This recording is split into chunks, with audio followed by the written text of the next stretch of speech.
Merkel Media. What does the goddamn line say, Tony? Please do not use. Then what? I'll be arrested, put in airport jail? Look, you're going completely sideways, man. It's a big club. How dare you? Mr. Speaker, the President of the United States.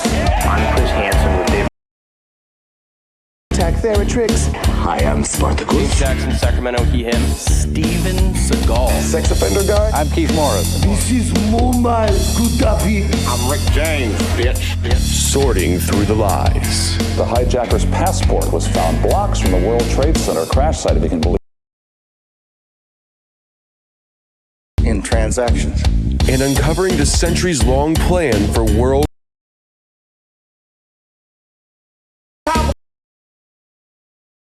In a Turkish prison. I have sent 6 of my Libyan missiles to blow up the Sears hardware department. Nothing could be more fun than jumping off a cliff with 2 German bisexuals. Oh, you English are so superior, aren't you? Thank you, comrade. And now, macroaggressions. That's what assholes call it. With your host, Buddy, I don't know who you are, but you're about to get chlamydia. Charlie Robinson. Hey, Whitey, where's your hat? You want to drop the blame on Charlie and say it's all Charlie's fault. He was a retard. I get some goddamn diuretic.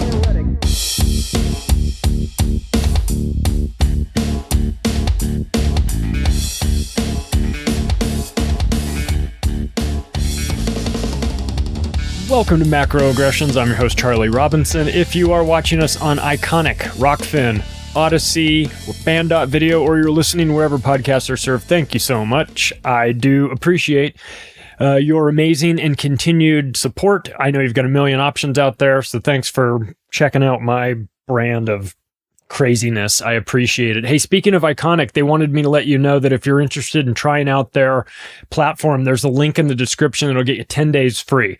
Just give it a shot, see what you think. It's like the alternative media's version of Netflix. They're doing amazing things. They're making original content, original movies, original series. It's been a home for macroaggression since we started, so we definitely appreciate the entire Ike family and everything that they're doing over there. It's blowing up. They're coming to America, too, so get ready for that. Be throwing rose petals and all that good shit. So excited to support Iconic, and I think if you guys are interested in checking out something that's got all the content that you're looking for, why not? Try before you buy. I'll get you 10 free days, and if you don't like it, you don't have to pay for it. So anyway, hopefully you'll check it out and support the show there as well. Thank you to our tremendous sponsors. My goodness, where would we be without my Patriot Supply? Well, hopefully we won't be like dead from starvation. I don't think you will, though. I don't think this audience will. I think I have been breathlessly screaming like a lunatic for the last 2 years saying, I think it's a really good idea to be proactive and get prepared. I've been saying that. I still believe that. I've got a bunch of their food here at my house. So listen, if you are in a position where you want to take care of your emergency survival food needs, just like one place to go, click, buy it and be done with it, go to preparewithmacroaggressions.com, and they built a landing page for us. You can get a 3-month supply of emergency food and save yourself $150 there through our link, or you can get a 4-week supply. You can get anything: seeds, water filtration, air purification. They've got a bunch of camping gear, whatever you need for the coming apocalypse that hopefully we don't have, but good Lord, between supply chain issues, fake wars, Canadian truckers, our truckers, gas prices, all this shit. Like, I just have a feeling that it's going to get worse before it gets better. I take no pleasure in saying that. I hope that I'm wrong about that. But look, I'll tell you what, there's a good feeling you get when you know that you're ready for this on some level. I don't think that any of us are going to be fully ready for what may be around the corner. But look, take the additional step right now, being proactive. the show is all about being proactive, right? So go to preparewithmacroaggressions.com, check it out, see if it's right for you, buy it if it is. If not, keep thinking about stuff like this. Keep adding to your stash every time you go to the grocery store. And listen, if you're going to take care of your family with storable food, take care of yourself too. Take care of your physical body as well. Chemicalfreebody.com has been, man, they've just been great for us. And I take their product every morning. I take Green 85 every single morning. It looks weird. It tastes surprisingly good. It tastes 1,000,000 times better than it looks, that's for sure. But it actually tastes pretty good. You would be surprised. So I'll tell you what, they have options for you. You can go to chemicalfreebody.com/macro. Check out the little 2-minute video that I made about the detox in a box that Tim James put me through. I'm telling you, listen, if you feel like you're bloated or sluggish, or maybe you've been eating poorly for, I don't know, the last 20 years or so, you might want to look into this. Go to chemicalfreebody.com/macro, watch my video, read about it. There's some other videos that Tim's put in there as well. Just check it out, because the results I had were outstanding.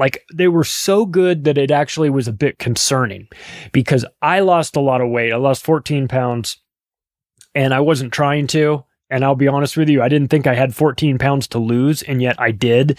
So if it did that for me, and when I didn't have weight to lose, I don't know what it'll do for people that actually feel like they do have some extra weight to lose. So check it out. All I ask is you check it out. There's never going to be hard pressure to buy any of this stuff from the sponsors. You get a free show. Trade-off is you have to listen to me talk about products. But I tell you, at least the products are helpful and beneficial. I can live with myself. I can deal with having ads. I can deal with having sponsors. I actually like my sponsors a whole lot. I personally like them. We text, we hang out and everything. It's kind of a nice situation to be in. But listen, if we're going to do a show like this where it is free, then I guess the downside is there's some ads, but at least the ads make sense. So we'll try to keep this show theme specific. So where we are right now, and it's not even necessarily so much because of the Russia-Ukraine situation, though obviously it's on the top of a lot of people's minds, but the role of what Eisenhower called the military-industrial complex has been well, frankly, he had an outgoing message when Eisenhower left the presidency. He come on national TV.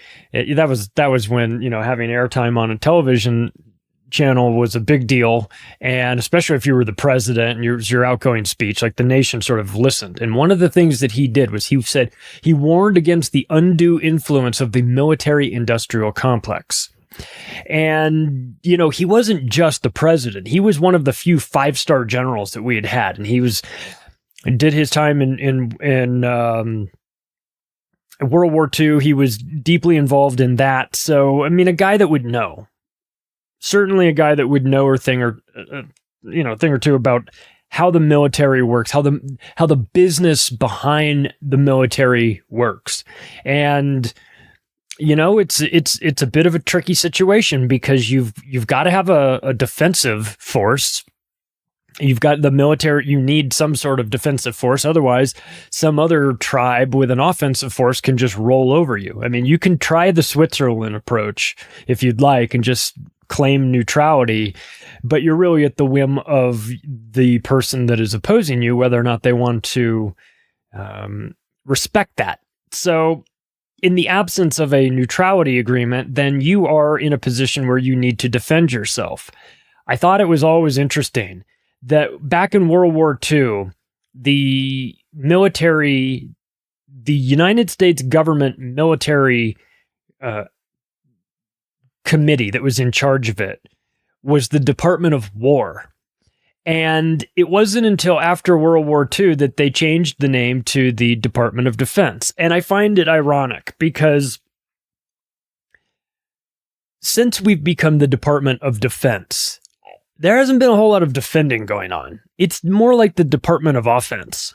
And we have been using that bullshit title as a cover story or a shield to deflect criticism and say, well, let's talk to the people at the Department of Defense. I mean, you just know that got run through some Tavistock Institute think tank where they're like, the idea of the Department of War sounds so aggressive, and why don't we call ourselves the defense? Like, oh, well, are we just going to be in charge of defense? They're like, fuck no, we're going to be bombing everybody, but we'll call it the Department of Defense, and then that'll throw people off of our track because a lot of people don't think to examine it very much further.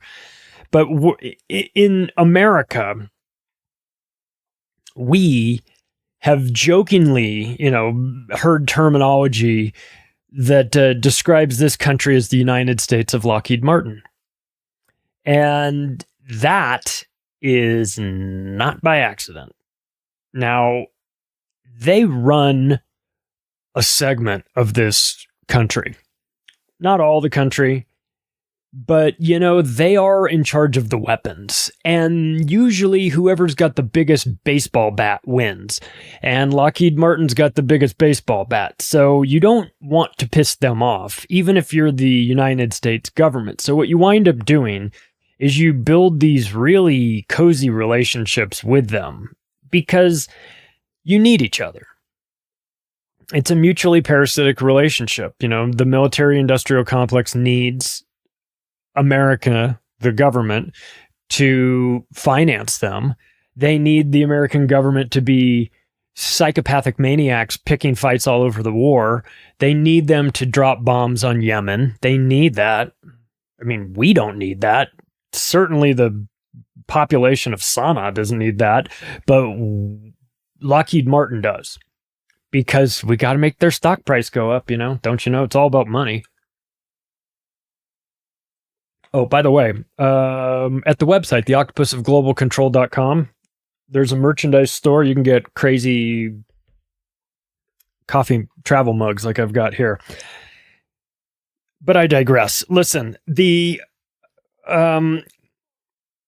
idea of defense contractor, again, the naming, offense contractor, calling the shots for a country sounds like a recipe for disaster. Of course it is. This is what happens when you have a financial incentive in using their products over and over again. The thing about a bomb is that once you pay for it and then drop it, it becomes, it disintegrates. And then you need to go buy another bomb.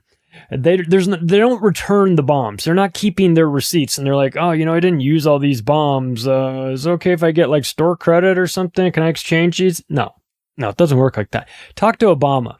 Obama did not need store credit, if you know what I mean. Obama knew how to warehouses of all of the backup bombs, because if there's one thing that guy knew was he knew about drone strikes. He loved them. And I presume that he ordered drone strikes while wearing Peace Prize medal. But even if he didn't in real life, in my mind, he always was. So look, who is Lockheed Martin? What is Lockheed Martin? Like, you hear the name, you maybe don't know too much about them. We're going to examine them a little bit because they're a company that's always on my mind for two reasons. One, because they are unbelievably dangerous. Okay, there's no doubt about this. They benefit from war, and when you benefit from war, you want war, and when you want war, you are on a slippery slope towards being a monster. And they've got to find this fine line between bumping up their stock price and doing what's best for business while, trying not to fall into the abyss and becoming the worst people in the world. They're in the abyss. They've fallen in the abyss. So I think about their role. I think about their role in this world often. And I said for two reasons. The second reason why I think of Lockheed Martin all the time is because from where my office is in my house, when I look out my window, I can see a couple miles away up on a hill, a huge Lockheed Martin facility. I've got a beautiful view. I can see all of Denver. I can see all of this Great Lake out there near my house, near that facility. But I can see the Lockheed facility every day, all day. And I think about it. I wonder what the hell's going on in there. I know that that's their satellite manufacturer. I don't know if it's manufacturing or research or whatever, but it's a huge facility and they're working on satellites there, so they're always on my mind. They are an aerospace company, an arms company, a defense company, an information security company, a satellite company, and a technology company. They have 115,000 employees working for them, 60,000 of which are engineers. So they're not hiring dummies. Okay, you've got to be pretty smart to work at Lockheed Martin. You may or may not have to have a soul to work there, but you definitely need to be intelligent. Back in 1995, Lockheed merged with a company called Martin Marietta, and they became Lockheed Martin. The leftover pieces that didn't form Lockheed Martin were spun off into another company called L3 and L3 Communications. L3 Communications is a big time scary military industrial complex company, much like its parents, Lockheed and Martin Marietta. So what do? What does Lockheed make? Well, among other things, they make the Trident missile. They made the U-2 spy plane. They made the SR-71 Blackbird, which was also the spy plane. And these planes had like high altitude records and speed records and things like that. That, stood for years and years until Lockheed's UFOs beat. Sorry, did I say that? We're not supposed to talk about Lockheed's UFOs. But they held these speed records and altitude records for a very long time. They made the F-117 Nighthawk. That's the stealth fighter. They made the F-16. Everybody knows about the F-16, right? Tom Cruise, Top Gun. They made the F-22 Raptor. The C-130 Hercules, that's a cargo. The A-4 Fighting Hawk, DSCS-3 satellite, and the P-3 Orion aircraft. That's what Lockheed was known for. Now, Martin Marietta, they're known for some other things. And like I said, they were coexisting before 95, working on projects together, and then in 95 they wound up coming together in a merger. And I don't even necessarily know who was the more powerful of the two at the time, but because they both made the types of products that really nobody else makes. So Martin Marietta was making Titan rockets. They were making the Viking 1 and 2. So we're talking about space. They were making the space shuttle external fuel tanks, those big massive tanks that fall off during stages. And they ran Sandia National Labs. Now, what they were doing, Sandia National Labs may ring a bell to some people that are familiar with the Manhattan Project. So Martin Marietta was involved in making the atomic bomb through their Sandia laboratories. So again, we're talking about very dangerous people here, and people that have, let's just call it a loose moral compass. When you know that the products that you make are going to be responsible for, like directly responsible for the deaths of millions of people. I don't know how you sleep at night. Maybe stock options help you sleep at night, frankly, but not for me. And speaking of that, well, let's talk about that. Let's talk a little bit about revenue. Let's talk a little bit about stock options. Let's talk about that because it matters, because this is about money, for better or for worse. And Lockheed Martin knows how to get money. So in 2005, the Lockheed Martin, this is the combined companies, their revenue was $37.2 billion in 2005. So keep in mind, this is Afghanistan war had already started. Iraq war had already started. So we're fully in like the beginnings of these wars.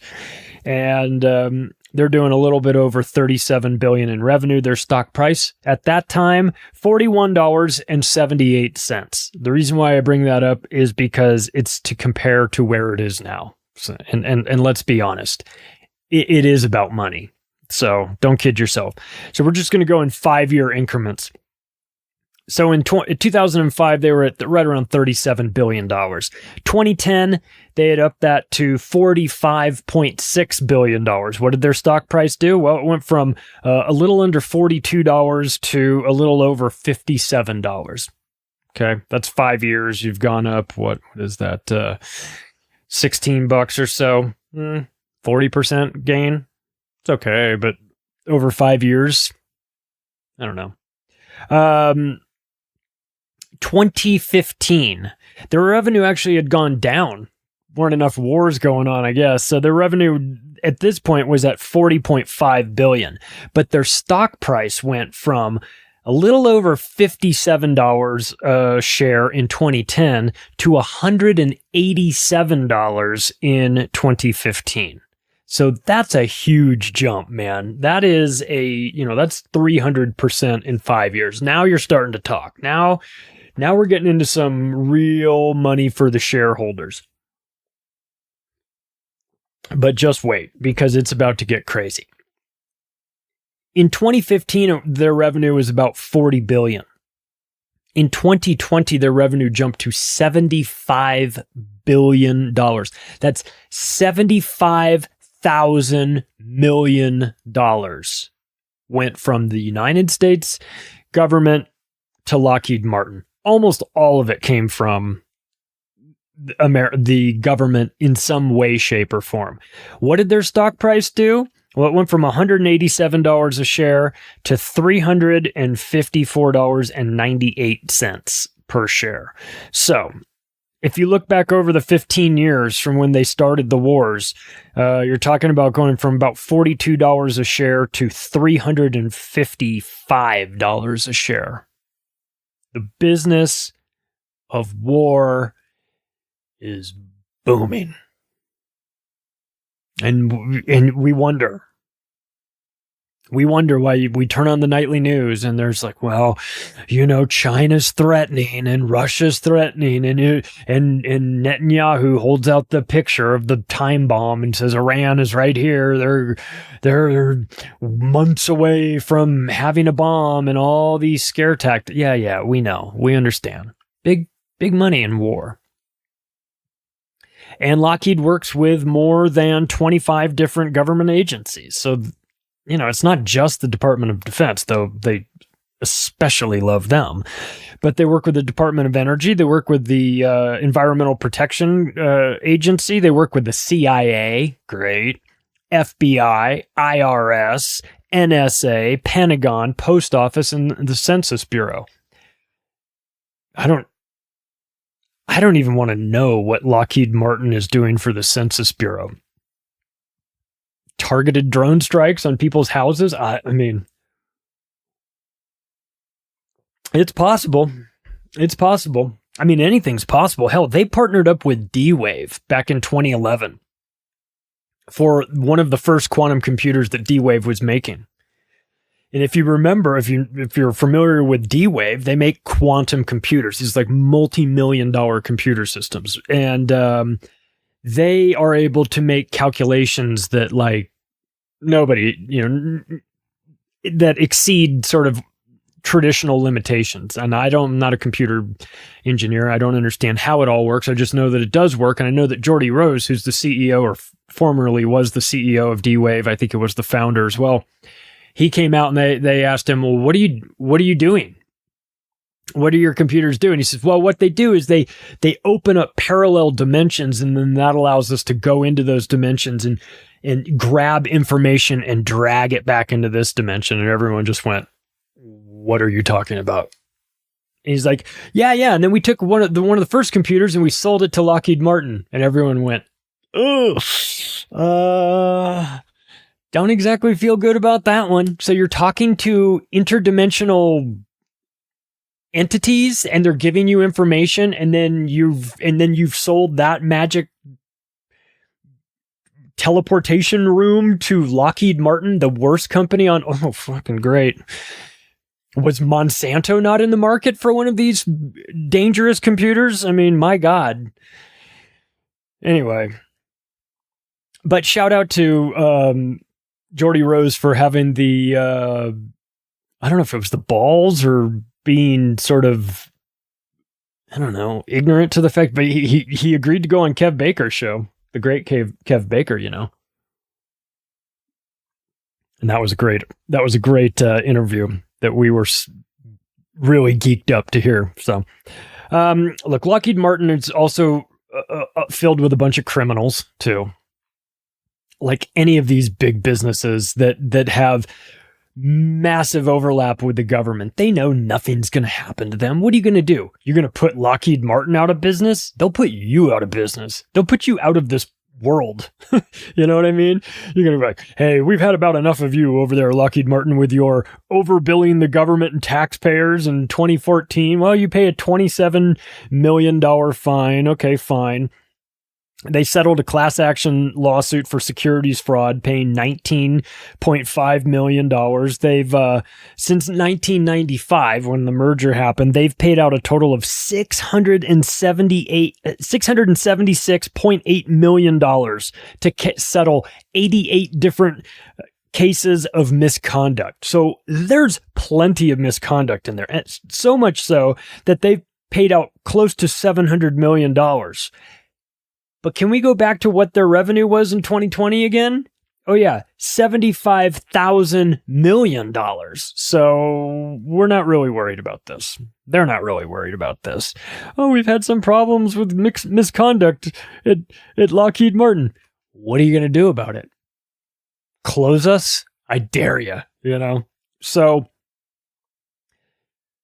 you know, as if that isn't bad enough. And we talk about their stock price, so you know it's a publicly traded company. And if you know anything about publicly traded companies that are extremely important to, well, infrastructure, defense, energy, transportation, any of these sort of key essential industries, then you also know that Vanguard, State Street, BlackRock, capital groups are all going to be deeply involved as institutional owners.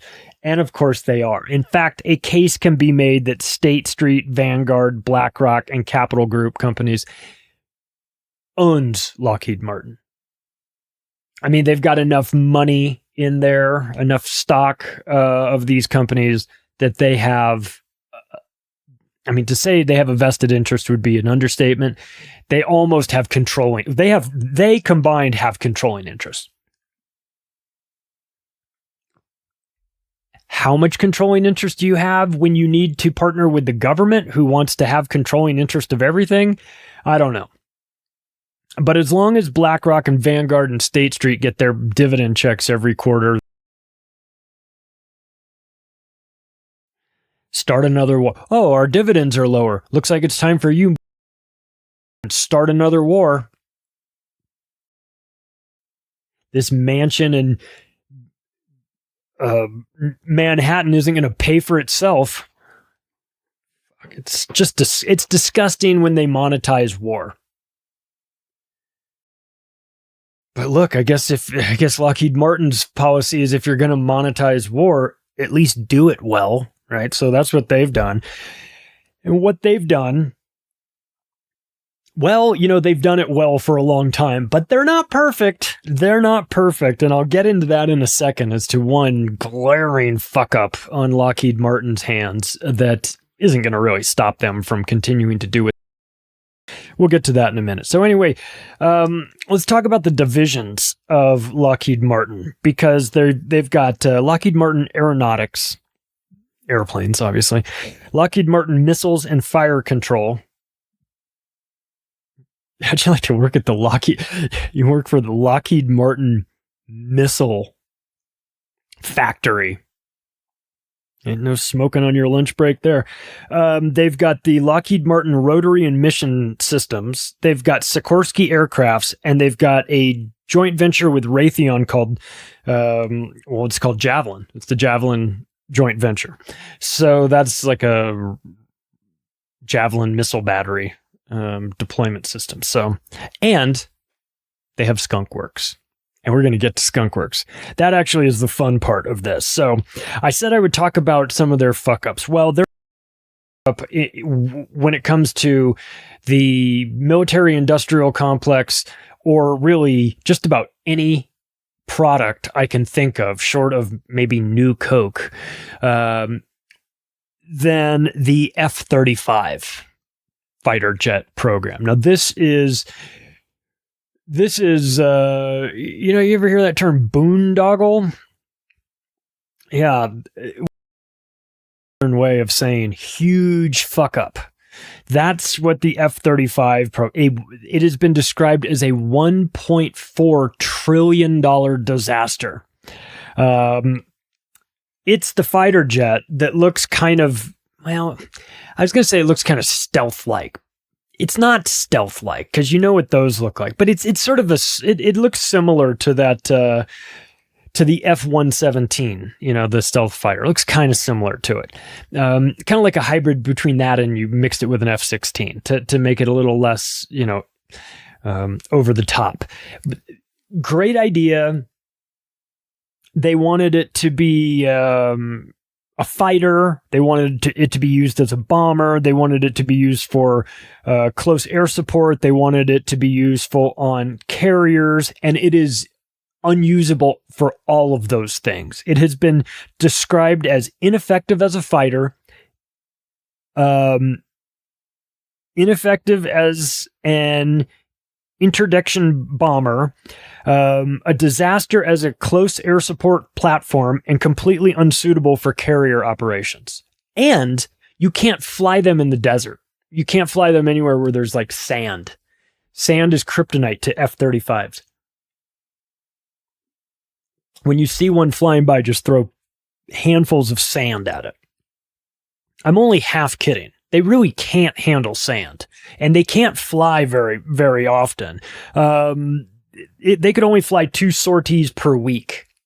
So 7 days in a week, 2 days you're able to fly, 5 days you're in maintenance. That sounds like a disaster to me. I mean, I don't know anything about cars, but if I had a car that I could only drive 2 days a week and the other 5 days I had to have a guy come fix it, I would most definitely be looking for an alternative. I would be looking for my money back. And if they said to me, well, listen, in order to drive this newfangled car, that you have to wear this special helmet, and this helmet costs $400,000 for each helmet. Now, I know money laundering when I see it. Holy shit. This goes back to the $500 toilet seat and the $100 hammer. This is money laundering. This is black budget accounting. This isn't actually, $400,000 for a helmet, really. $400,000 in some senior manager's Cayman Island bank account sounds like more like it. But, just because I'd love to see the justification for a $400,000 helmet for a fighter jet. Okay, I get it. It's going to be state of the art, but can you at least use it to plug into like the metaverse or something? Because you're going to have 5 out of 7 days when you're sitting around doing nothing. You've got a $400,000 helmet that's not going to do you much good.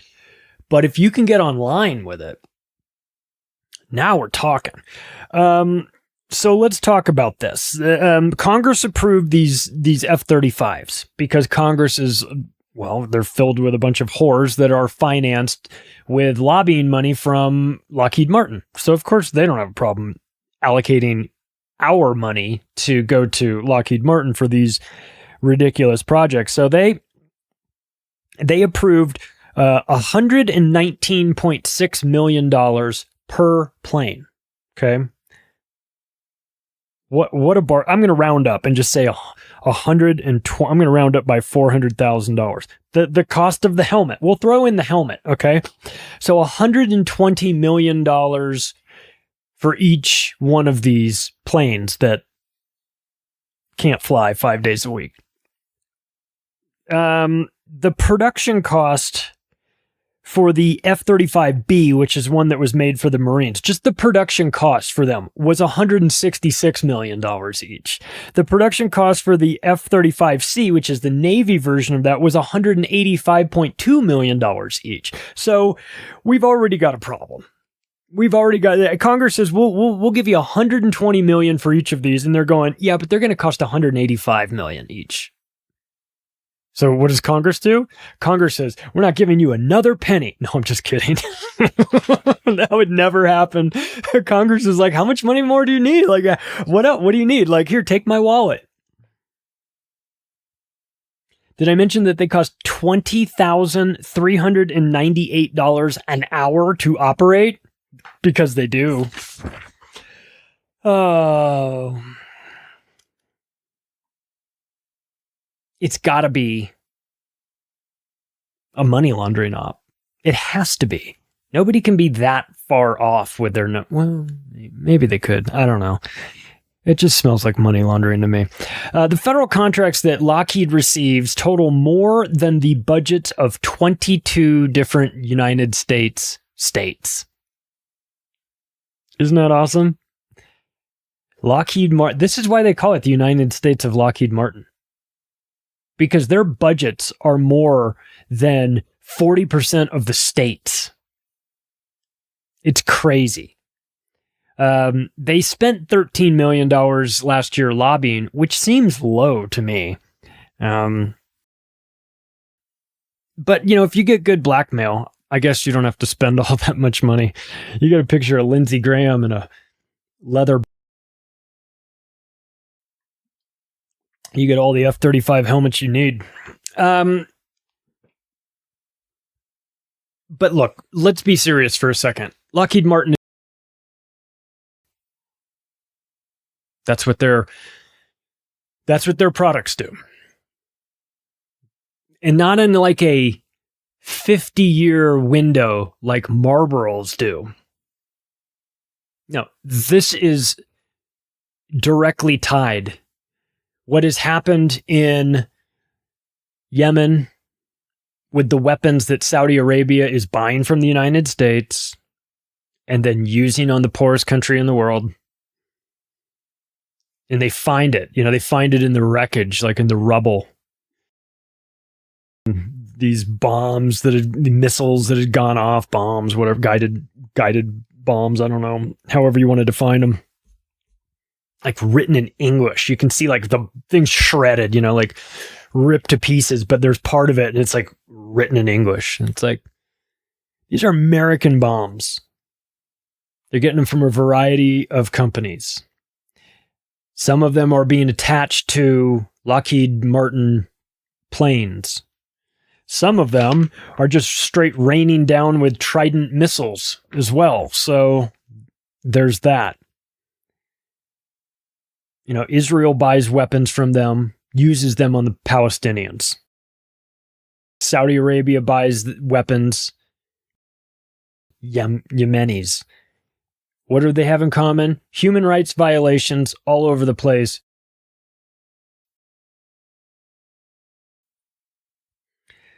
But that's what you get. That's what you get when you are part of the military industrial complex. Now, when Berwick and I wrote Controlled Demolition of the American Empire, I made a change to the military industrial complex term. When Eisenhower said it, that was 51? Whatever, 70 years or so. that term had been in use. Military industrial complex. And I knew what the military complex meant, or at least I thought I did, but the industrial complex, I wasn't really sure. So what we did is we reworked it. We changed it to the Military Information Terror Complex, the MIT.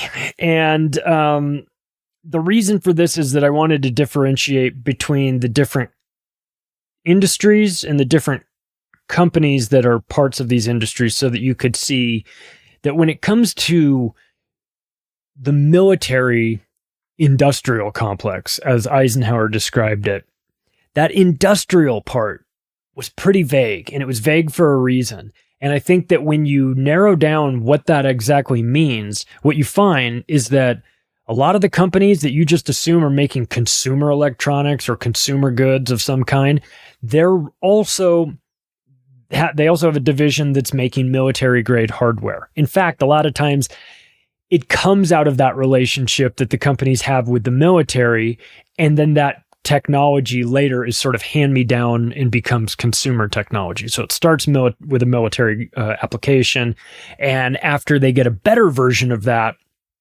like it's some night vision goggles or something as an example, that only the military has, and then they develop a new version that's even way better than that other version they just had.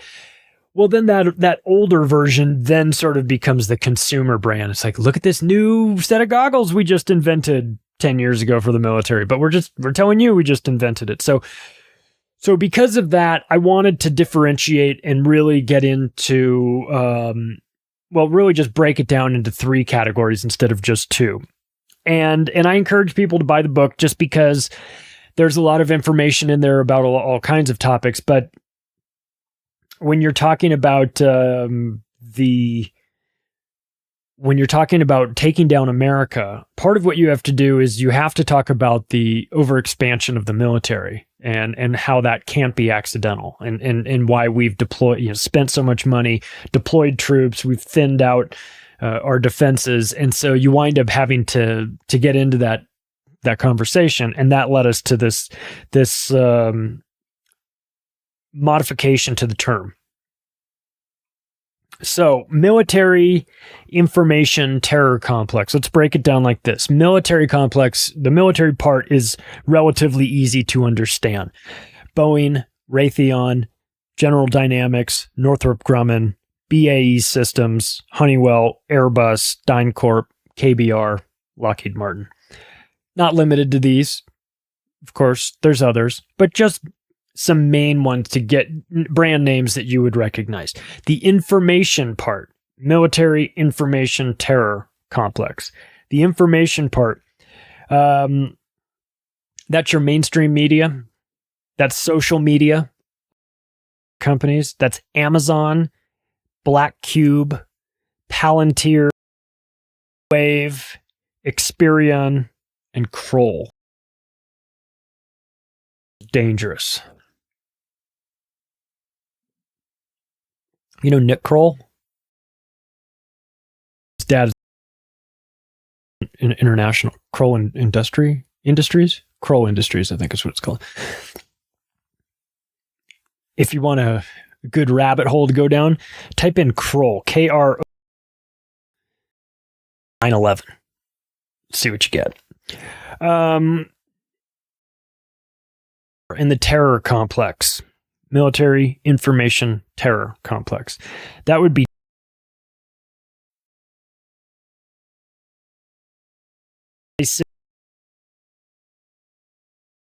CI,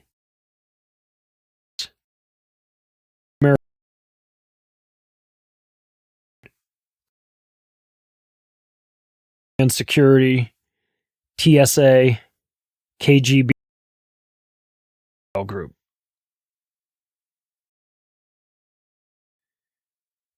Carlyle Group.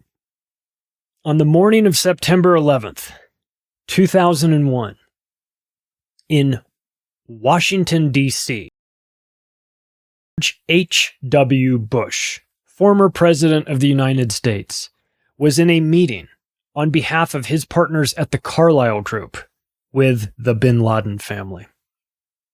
I'm sure it's just a tremendous coincidence that the president of the United States' son, the president of the United States' dad, was having a business meeting with Osama bin Laden's dad in Washington, D.C. at the exact moment 9/11 was happening. Wrap your brain around that. And then you tell me I'm an unhinged conspiracy was both an inside and outside job. Because the chances of that happening organically are zero. But I think we want to, we definitely want to talk about these, how Lockheed Martin fits into this, because they've had,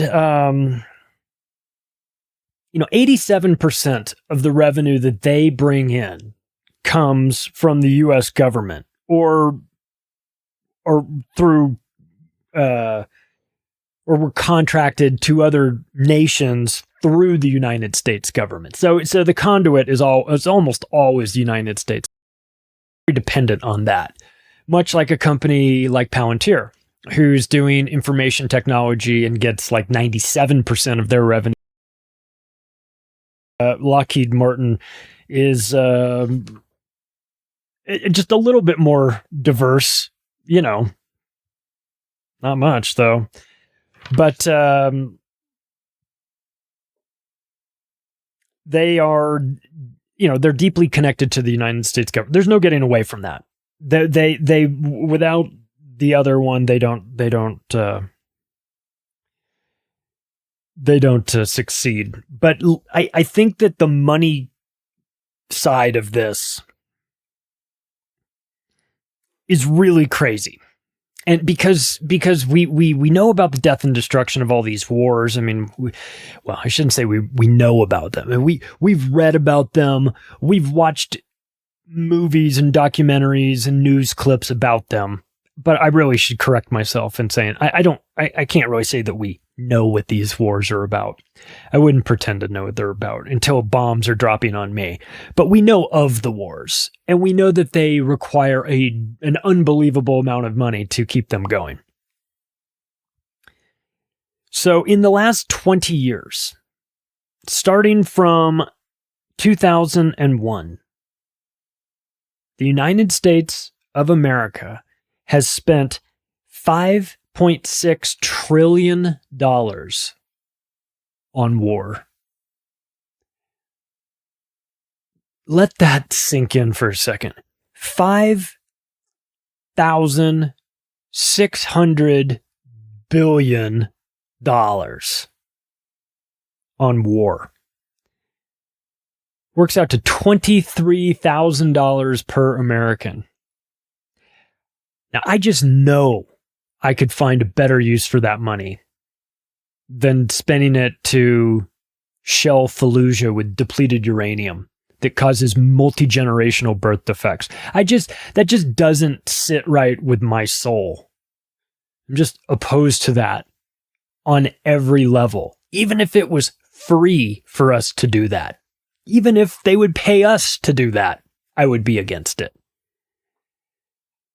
But to spend $5.6 trillion so that what? You can build pipelines through the Middle East better? So Israel isn't worried about getting attacked by its neighbors? So that Saudi Arabia can continue to shell the shit out of Yemen? I mean, it's disgusting to me. It's just absolutely doesn't make any sense. But there's more to that even. The interest payments on the debt used to finance these wars that already cost $5.6 trillion is going to add another $7.9 trillion to that total over the next 35 years. So you didn't even have the decency to not put a war on your credit card? Oh, it's so gross. But I bet you they got a shit ton of credit card miles from it. They can spend a century on the moon when they cash in those frequent flyer miles. Look, it's disgusting. War's disgusting.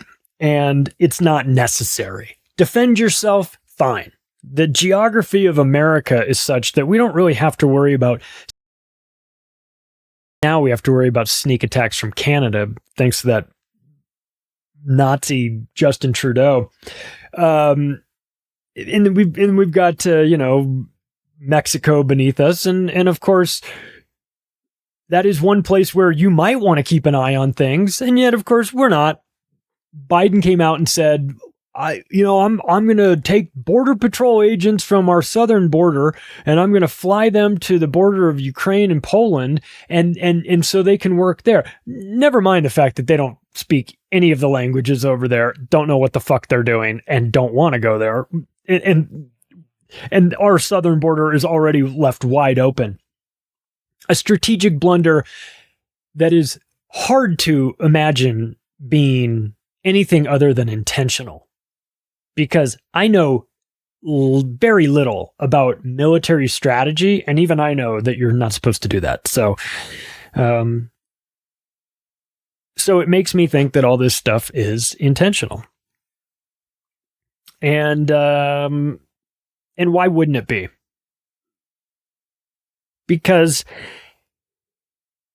in case you haven't noticed, there is a revolving door that's been set up between the United States government and whatever little industry they play favorites with. We've done a lot of talking about Big Pharma and how they rotate in and out CDC and Pfizer, Merck, you name it.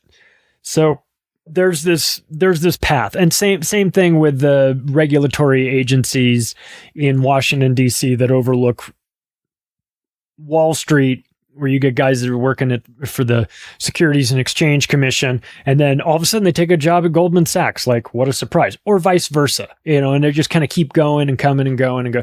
So there's a lot of overlap. And the same thing happens in the military information terror complex. But specifically, since we're talking about Lockheed, let's talk about that. Since 2008, which is 14 years, not a lot. Let's just round up and say 15 years to make it easy.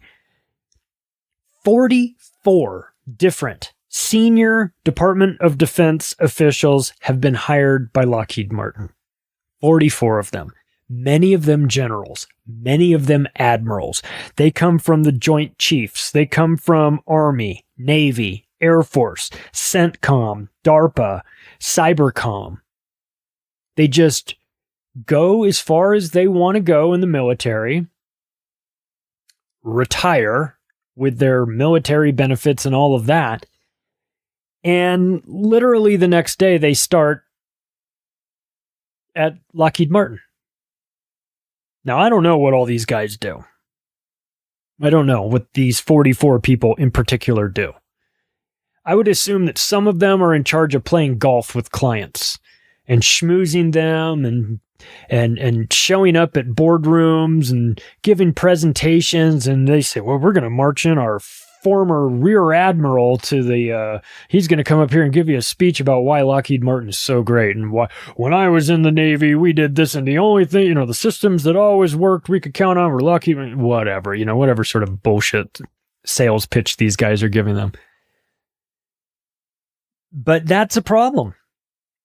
It seems like that should be, it seems like there needs to be some sort of barrier that prevents people from doing this. We've watched what's happened with someone like Scott Gottlieb between Pfizer and the FDA.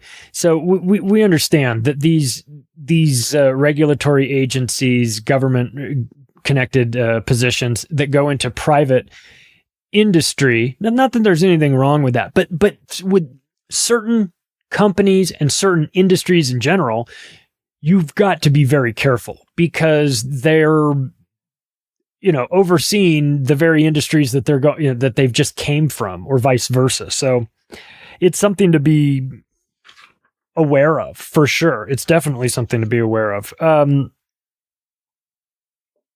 And they've done, look, they've spent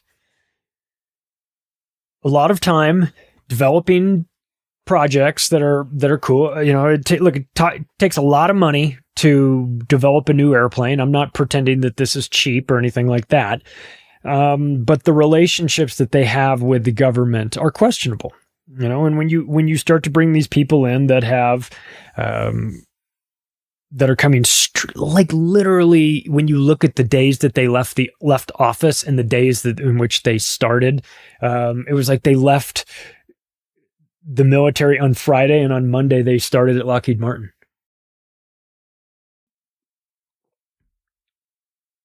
Ever hear of a vacation? I mean, jeez. Lockheed Martin's been in charge of building things like directed energy weapons. We know about that. With a few other companies too. They're not the only ones. They've been using that for civil unrest. Have you seen those videos of the girl whose her eyes look like she got the shit kicked out of her? They're all swollen. Or directed energy weapons. That's not good. And Lockheed Martin also has a venture capital component to it too. Lockheed Martin Ventures, and they've sprinkled money around. Cyber Reason got money from Lockheed Martin. Darwin AI. I wonder what they're doing. I wonder if they're trying to involved in eugenics or depopulation with all the names you could have picked. You picked fucking Charles Darwin. Okay. They finance D-Wave too. So of course they're going to be the first to get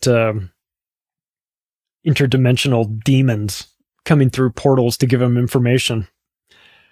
I just know I would be asking the demons in that other dimension who the winning team is for the next 20 years of Super Bowl. Go straight Biff from Back to the Future on him. Let's talk about the secret space program, shall we?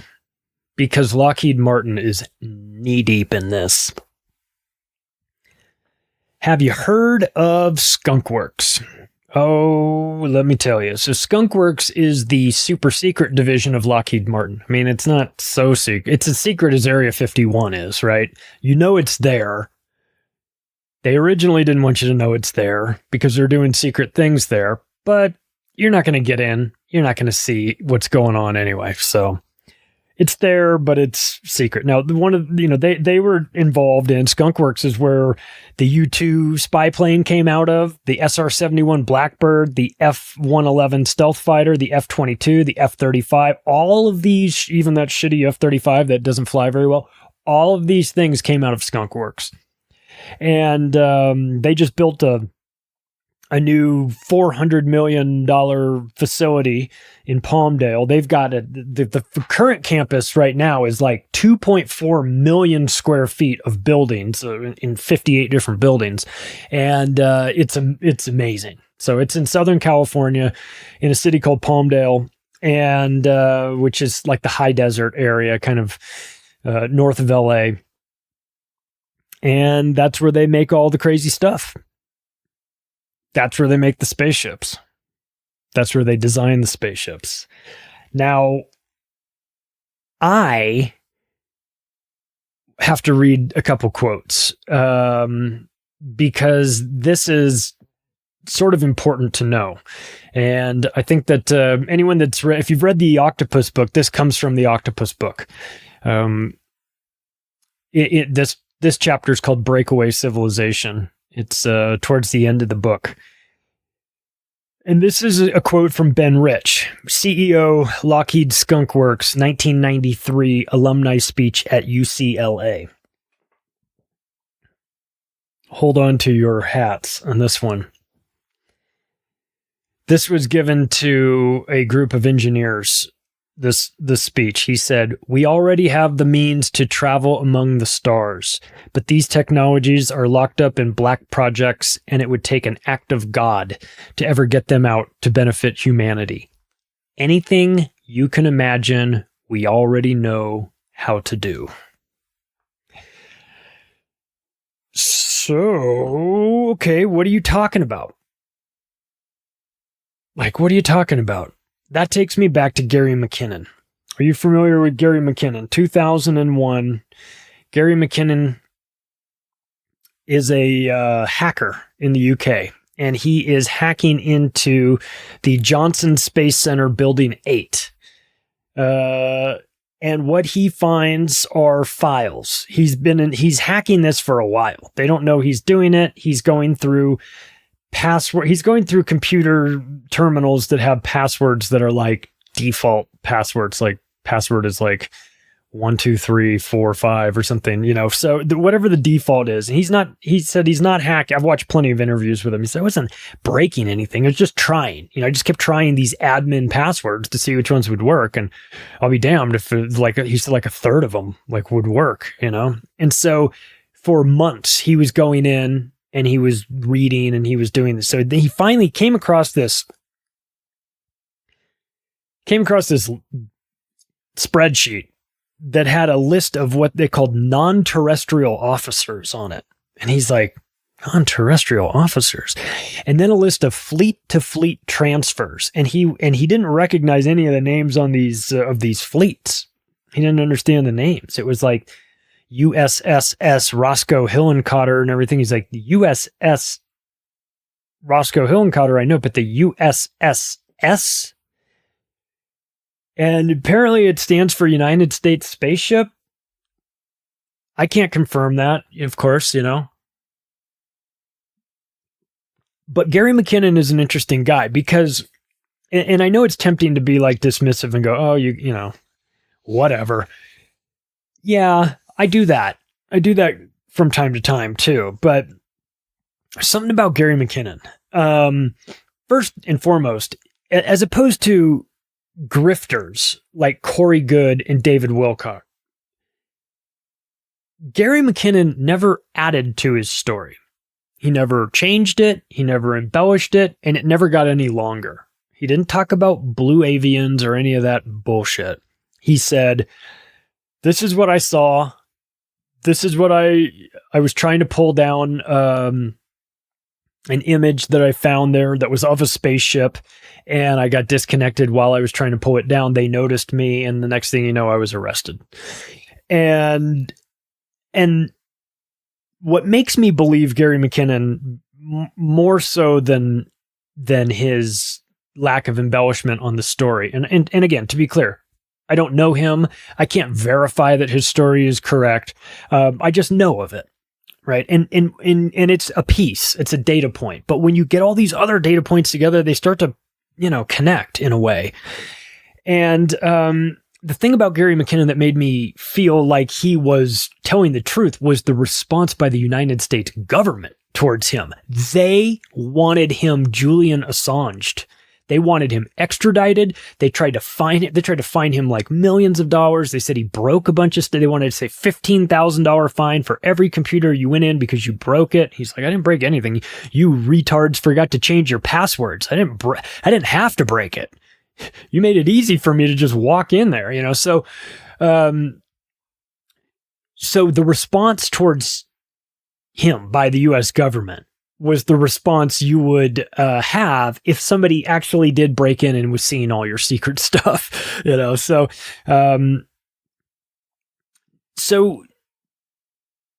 so you get Ben Rich, right?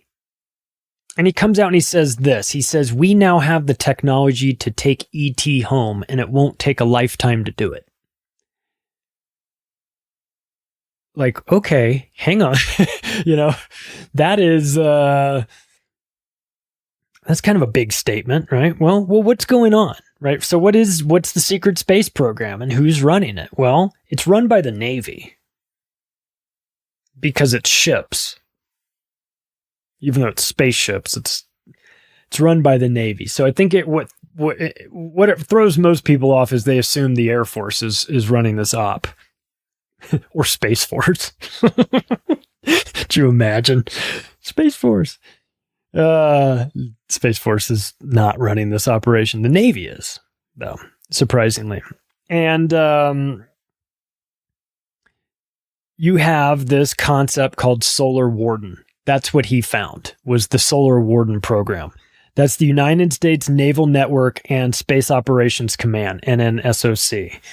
So that's what Gary McKinnon found. He found the list of non-terrestrial officers and fleet-to-fleet transfers and a picture of a spaceship that he said, well, listen, he's like, I was using dial-up. It was back in 20 plus years ago. He's like, I didn't have the greatest internet connection, so you get what you can get. But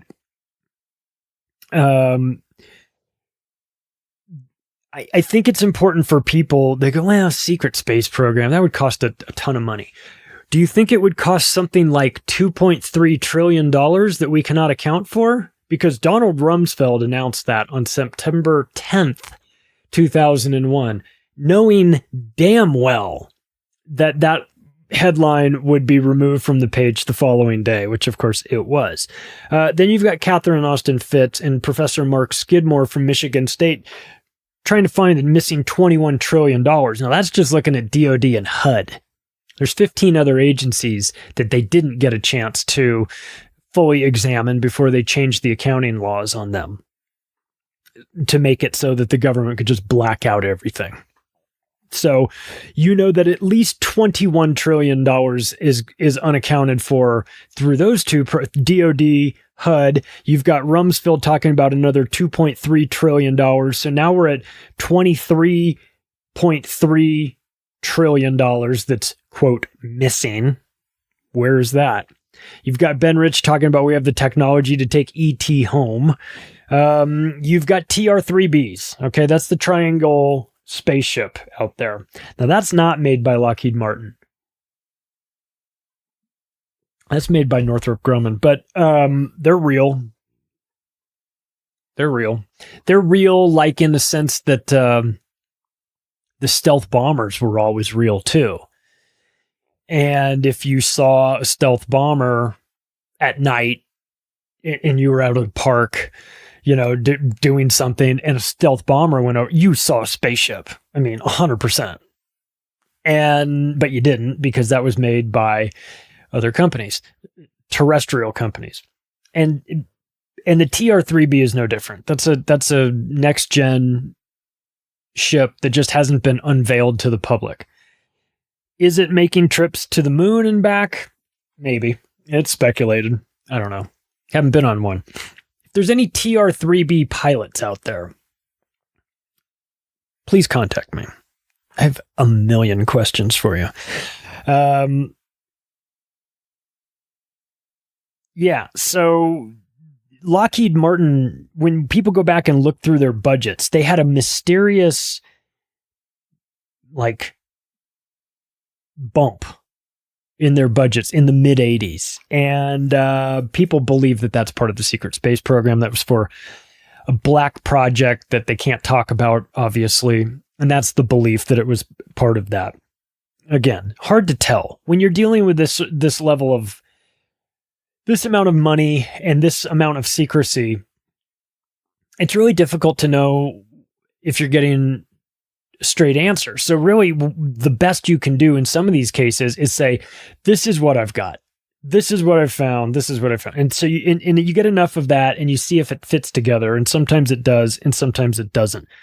But when I hear Ben Rich say, we have things out in the desert that are 50 years beyond what you can comprehend, I go to spaceships. In my mind, I say, well, the guy that's in charge of making airplanes, the fastest airplanes in the world in the 50s, is telling me in the 90s that we have technology that's another 50 years ahead of us. So look, I'm sorry. That's where my head goes.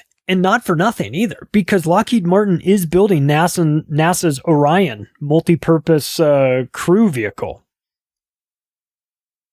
Have you seen the Orion promo video by NASA? You should watch it. It's really embarrassing. Kelly Johnson's on there putting his foot in his mouth saying, once we figure out how to get through the Van Allen radiation belt, it's going to be smooth sailing. It's like, oh, I'm sorry, we were told we went through and back on 7 different occasions. You're telling me that the shielding for Orion has to be special. We have to figure out the shielding before we go through the Van Allen radiation belt. Yeah, you do. You do need to figure that out. It would have cooked all those other astronauts. So what was your excuse for the Voyager or the Apollo missions? So they're involved. Lockheed Martin is involved in, they built the Hubble Space Telescope. They worked on the Apollo launch escape system. They built the Viking Mars landers. They built Magellan Venus spacecraft. They built Titan 6, Mars Phoenix, Mars Reconnaissance Orbiter. So they're in the spaceship building business, to be fair. So I think that it's tempting to want to be dismissive of this and say, well, you conspiracy theorists with your ideas about all this. I get it. I understand. If you're not sold on this, it's tough because you're not going to get the sort of confirmation that you want. You're not going to get the TR-3B flying over your head tonight, more than likely. And they're not going to give you the deathbed confession. Or will they?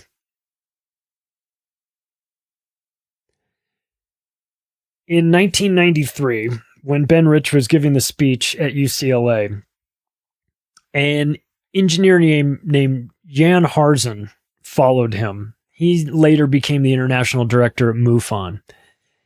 And they wanted to ask some more questions to Ben Rich. He was giving this speech. He was retired. He had just retired at Lockheed Skunk Works, and they quite rightly had questions for him. So he has this group of engineers asking him questions, and so he asked them a question. He said, do you think it's possible to travel to the stars? And one of the unnamed engineers goes, I don't know. It'd take us a long time to get there. And he said, we found an error in the equations, and we now know how to travel to the stars, and it won't take us a lifetime to do it. So then Jan Harzen said, here's that, and is blown away. Ben Rich leaves, I guess, goes out to his car, and Jan Harzen follows him out there and says, I have a real interest in the propulsion you're talking about that gets us to the stars. Can you tell me how it works? And Ben Rich says to him, well, do you know how ESP works? And Jan Harzen says, I don't know. All points in space and time are connected. And Ben Rich looks at him and says, that's how it works. And he walked away and passed away a couple years later, taking that mystery with him to his grave. We'll see. We'll see what's going on over there at Lockheed, but I'd keep my eyes on them if I were you. Hey, if you like this episode, you can take the additional step right now of sharing it with your friends and family. Thank you to everybody that does that. It helps this show grow. I cannot believe the size of this show. I was convinced I was talking to myself for many months, and now to have all of you here, I'm humbled, I'm appreciative, I'm honored.